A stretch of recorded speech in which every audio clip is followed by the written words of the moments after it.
Halo, assalamualaikum warahmatullahi wabarakatuh. Selamat sore menjelang malam buat teman-teman semuanya. Bagaimana tadi video yang sudah saya upload, mulai dari cara hapus data sampai larangan berdasarkan aturan yang dikeluarkan oleh OJK, itu sebenarnya lebih mengefek untuk Anda tidak perlu bayar pinjol. Kenapa? Karena larangan yang dikeluarkan OJK itu benar-benaran terjadi di pinjol legal.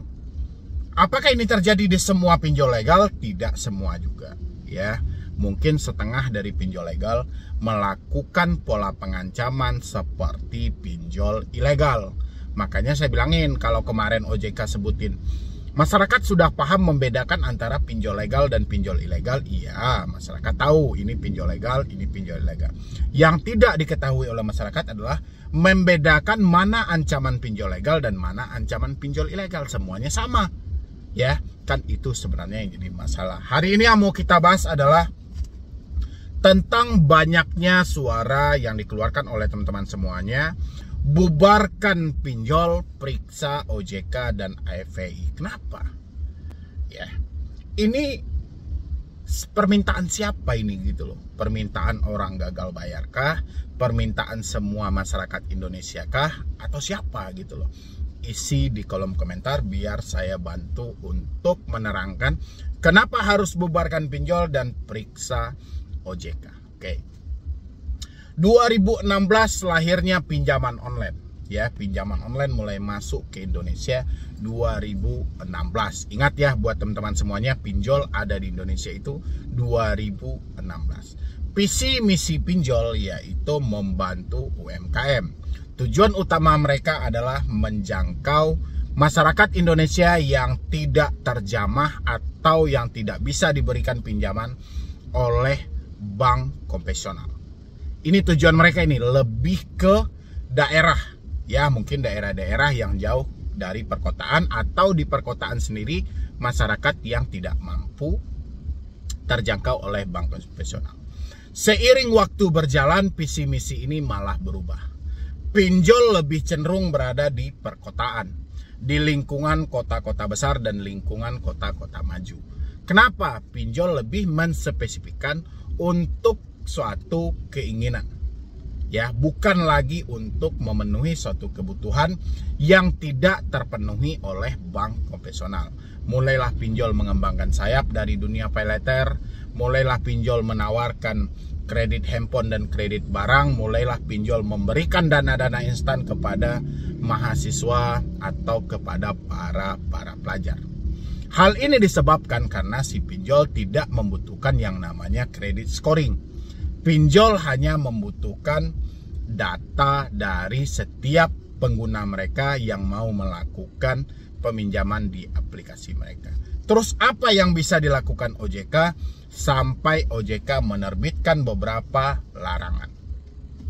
Mula awal 2019 OJK menerbitkan tentang wajib menagih 90 hari. Ya, wajib menagih 90 hari didasari dari hal itu berdasarkan POJK 2016. Ya, OJK menyampaikan bahwa lewat dari 90 hari pinjol tidak boleh melakukan penagihan lagi. Alhasil hal itu tidak mempan dan tidak ditaati oleh para pelaku usaha jasa keuangan. Yang ada delik itu langsung berubah di tahun 2020, bahkan disempurnakan di POJK 2022. Bahwasannya lewat dari 90 hari pihak pinjol boleh melakukan penagihan dengan menunjuk pihak ketiga mereka. Ya, itu diperbolehkan. Ya, ini di atas 90 hari. Habis itu si pinjol juga boleh menunjuk pengacara dan penasihat hukum mereka. Itu satu aturan sudah diperbaharui. Yang awalnya kita sudah bangga, kita sudah senang, kita beranggapan Indonesia mengikuti negara maju seperti Cina. Cina membentuk P2P lending, pinjolnya berguguran.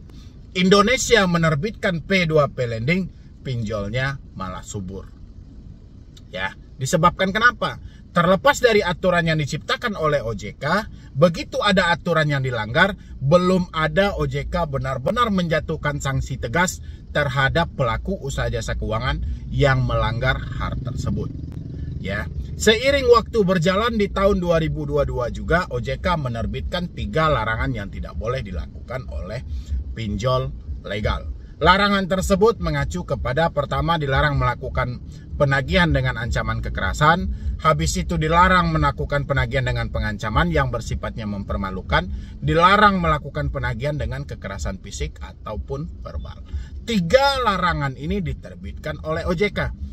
Di bawahnya OJK juga memberikan sanksi tegas bahwasannya kalau ada pelaku usaha jasa keuangan yang melakukan hal ini, nekat melakukan 3 larangan yang dilarang oleh OJK, itu sanksi tegas pun juga akan diterapkan.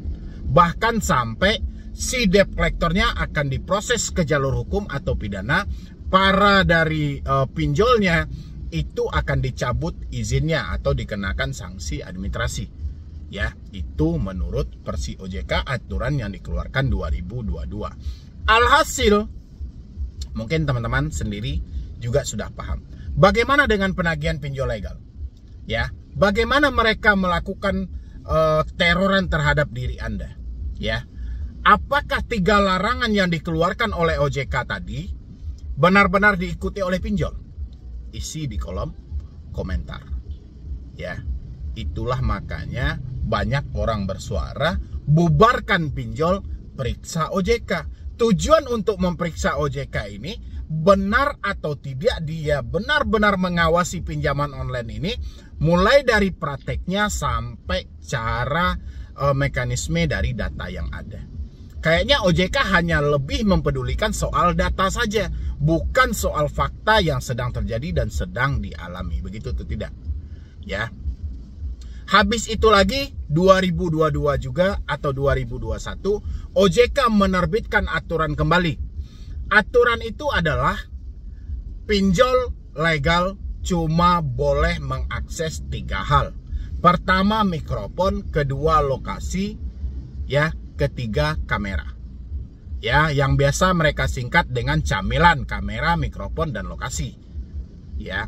Alhasil 3 hal ini juga tidak terpenuhi, juga tidak diikuti. Ya, walaupun si pinjol hanya dibatasi untuk mengakses kamera, mikrofon, dan lokasi, di dalam kamera mungkin disematkan satu aplikasi atau satu sistem yang juga masih bisa menyadap data kontak. Di dalam akses mikrofon juga seperti itu. Ya, di dalam akses lokasi juga seperti hal serupa. Kenapa bisa seperti itu? Karena masih banyak ancaman dari pinjol legal yang menyatakan akan menghubungi kontak darurat, akan menghubungi seluruh nomor yang ada di kontak, akan mengambil foto yang ada di galeri. Ini menandakan program yang dikeluarkan OJK tentang kamera, mikrofon, dan lokasi ini tidak diikuti. Ya, benar atau tidak seperti itu buat teman-teman semuanya. Anda meminta untuk bubarkan pinjol, periksa OJK. Yang mau diperiksa adalah seperti apa OJK menerapkan aturan tersebut. Kenapa aturan OJK tidak pernah ditaati? Kenapa aturan OJK tidak pernah dipatuhi? Ada apa? Itu enggak pertanyaannya. Kalau iya, isi di kolom komentar. Ya, kalau enggak mungkin dong ada setiap kali, ayo Galbay Nasional, bubarkan pinjol, periksa OJK. Atau bubarkan OJK, bubarkan pinjol. Itu kan selalu banyak statement hal itu. Kalau OJK benar-benar aktif, OJK benar-benar ingin memperbaiki hal ini, harusnya dia akan mempelajari kenapa orang-orang mengkomentari hal-hal seperti ini. Ya, benar atau tidak buat teman-teman semuanya. Kalau enggak, mungkin ada tambahan yang lain dari teman-teman semuanya. Kenapa harus kita minta untuk bubarkan pinjol dan periksa OJK? Boleh teman-teman bantu saya isi di kolom komentar. Seperti itu, kalau dari saya mungkin seperti itu gambarannya. Apa yang menjadikan, apa yang menyebab orang-orang meminta untuk bubarkan pinjol, periksa OJK, ya kurang lebih seperti itu. Mana tahu ada tambahan yang lain dari teman-teman semuanya, boleh isi di kolom komentar. Ya, mungkin dari saya cuma itu aja sebagai penyambung dari suara Anda semuanya. Anda yang selalu menginformasikan, Anda yang selalu teriak-teriak bubarkan pinjol, periksa OJK. Sekarang saya salurkan dan saya memang publikasi tentang hal ini. Mudah-mudahan OJK PK dan mudah-mudahan OJK juga bisa memperbaiki segi-segi mana yang saat ini benar-benar bermasalah. Ya. Jadi sekian dulu dari saya, Medi Broni. Wassalam.